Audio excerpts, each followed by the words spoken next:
You know, it's funny. I often think about how a few centuries feels like ancient history to us. Right, when it's just a total blink of an eye in the grand scheme of things. Exactly. And today we're going way, way back. We're talking about looking at Earth's first surviving baby pictures. And I mean first, we're looking at rocks from 3.7, maybe even 3.8 billion years ago. Which takes us to southwestern Greenland to a place called the Isua Greenstone Belt. Or the IGB, yeah. That's really the single most important archive we have from that time, the Eoarchean era. So the mission for us today, and for you, is to dig into what these ancient rocks tell us about two huge questions. That's right. First, what did the Earth's geology even look like back then? And second, just how early did life manage to get started?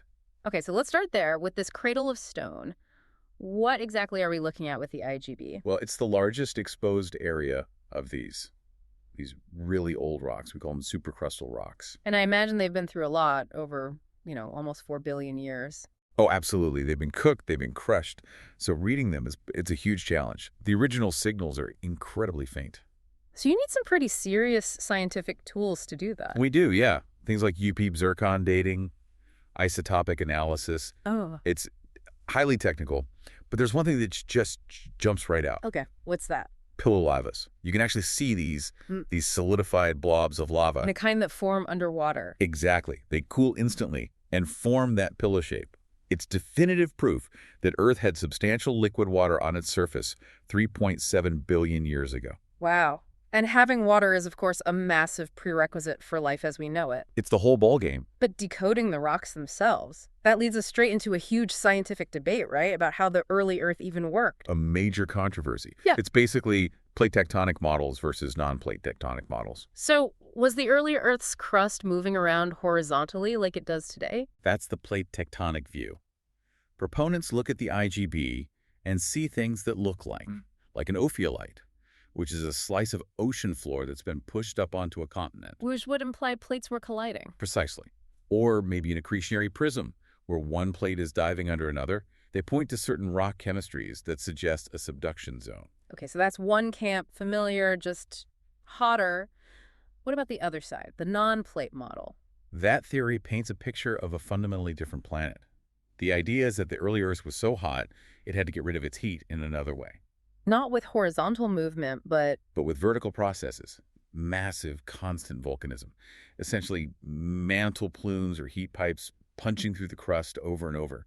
They argue this can explain all the rock chemistry we see without needing modern-style plates at all. So it's this core debate about whether the Archean Earth operated under a whole different set of rules. Exactly. It's a very active area of research. Trying to navigate these 3.7 billion-year-old clues, it's just so complex, you really need experts to guide you. You do. You can't just walk up and read the story in the rocks. And it sort of reminds me, actually, that in the fast-moving world of AI, the same is true. This deep dive is sponsored by Embersilk. If you or your business need help with AI training, automation, or integration, or just figuring out where new tools could help, check out embersilk.com. So if the planet itself was so tectonically unstable, how did life even get a foothold? What are the earliest signs we have? The very first clue came back in 1996. Scientists found isotopically light carbon in the rocks. And light carbon is a chemical signature of biological activity. That's a strong one, yes. Yeah. That suggested life was around 3.8 billion years ago. But then, in 2016, came the real game changer. This is the stromatolite discovery. The potential stromatolite discovery, yes. We're talking about these small, wavy, dome-shaped structures, maybe 1 to 4 centimeters high. And they look like fossilized microbial colonies. That's the interpretation, that they formed in a shallow sea, built by microorganisms just like stromatolites do today. And the date on these is 3.7 billion years ago. What does that imply? What's the aha moment? It's profoundly optimistic.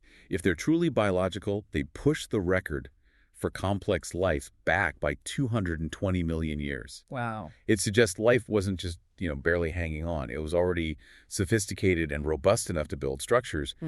It means life got going fast, and it evolved quickly. Despite all that geological chaos. But we do have to mention this interpretation is still controversial. Oh, absolutely. Some geologists make a very strong case that these wavy shapes are not biological at all, but were created by the rock being deformed and altered over billions of years. So the jury is still out, but the potential is enormous. The investigation is very much ongoing. And that potential brings us to our final thought.